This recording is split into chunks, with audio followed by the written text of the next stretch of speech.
বাড়িতেই hand wash বানানোর জন্য আমি এখানে সাবান নিয়েছি, আর আমি এখানে এই সাবান আর একটা এরকম সাইজের লাক্স সাবান এখানে গ্রেড করে নিয়েছি। তো ফ্রেন্ডস, দেখতেই পাচ্ছেন আমি কীরকম করে গ্রেড করে নিয়েছি। তো আমি এখন হ্যান্ড ওয়াশটা বানানোর জন্য চুলায় চলে যাচ্ছি। তো গ্রেড করা সাবানটাকে এখন আমি চুলার মধ্যে জাল করে নেব। সেই জন্য আমি এখানে একটা হাঁড়ি নিয়েছি, আর হাঁড়িতে দিয়ে দিচ্ছি 2 লিটার পানি। আমি এখানে 2 লিটার পানি দিয়ে দিয়েছি, আর এ পর্যায়েতে আমি গ্রেড করে নেওয়া এই সাবানগুলো দিয়ে দিচ্ছি। এখানে টিবেট আর লাক্স সাবান আমি গ্রেড করে নিয়েছিলাম, এখন এই 2টা সাবান আমি দিয়ে দিলাম। আর ফ্রেন্ডস, একটু ভিজা সাবান ছিল, যে কারণে আমি গ্রেড করতে পারি নাই, সেটাও আমি দিয়ে দিয়েছি।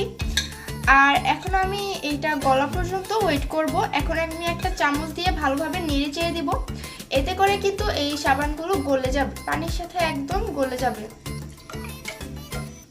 ফ্রেন্ডস, এই পর্যায়ে কিন্তু সাবানটা পুরোপুরি গলে গিয়েছে, আর আমি আরও 5 থেকে 7 মিনিটের মতো জাল করার ফলে কিন্তু একটা ভালো করে বলক চলে এসেছে।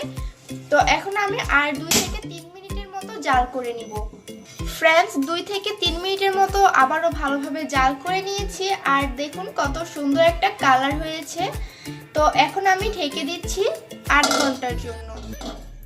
আমি 8 ঘন্টার জন্য এভাবে ঢেকে রাখবো। আর এখন পাতলা দেখে কিন্তু ভয় পাওয়ার কিছু নেই, এখন কিন্তু এরকমই থাকবে, আর 8 ঘন্টা পরে কিন্তু এটা পুরো জমাট বেঁধে যাবে।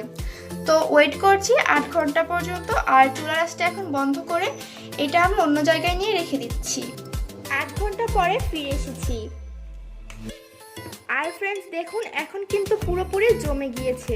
আপনারা তো দেখতেই পাচ্ছেন এখন কিন্তু পুরোপুরি জমে গিয়েছে। তো এখন আমি একটা হ্যান্ড উইস্কের সাহায্যে এগুলো জমাট বাঁধা থেকে একটু লিকুইড করে নিচ্ছি। ফ্রেন্ডস দেখুন কত সুন্দর একটা কালার হয়েছে, আর হোমমেড হ্যান্ড ওয়াশটা কিন্তু পুরোপুরি দোকানের মতোই পারফেক্ট হয়েছে। তো আমি এখন এটাকে ভালোভাবে নেড়ে চেড়ে নিচ্ছি। তো ফ্রেন্ডস, এখন আমি এতে দিয়ে দিব গ্লিসারিন। এগুলো কিন্তু আপনারা কসমেটিক্সের দোকানেই পেয়ে যাবেন। আমি এখানে 1 টেবিল স্পুন পরিমাণ গ্লিসারিন দিয়ে দিচ্ছি।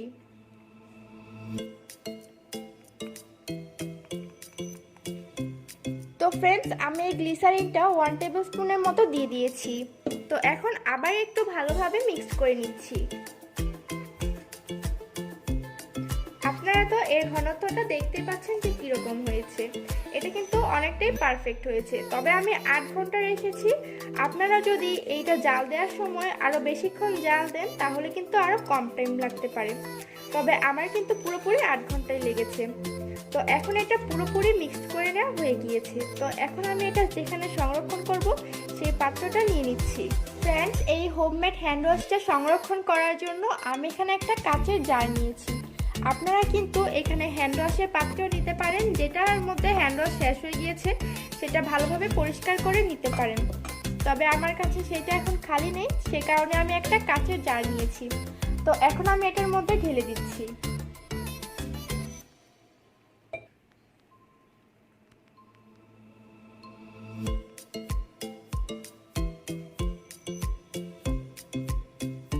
তো ফ্রেন্ডস, আপনারা কিন্তু এভাবে এই হোমমেড হ্যান্ড ওয়াশ সংরক্ষণ করতে পারেন। আর আমি এখন বোতলের মধ্যেও ভরে নিচ্ছি।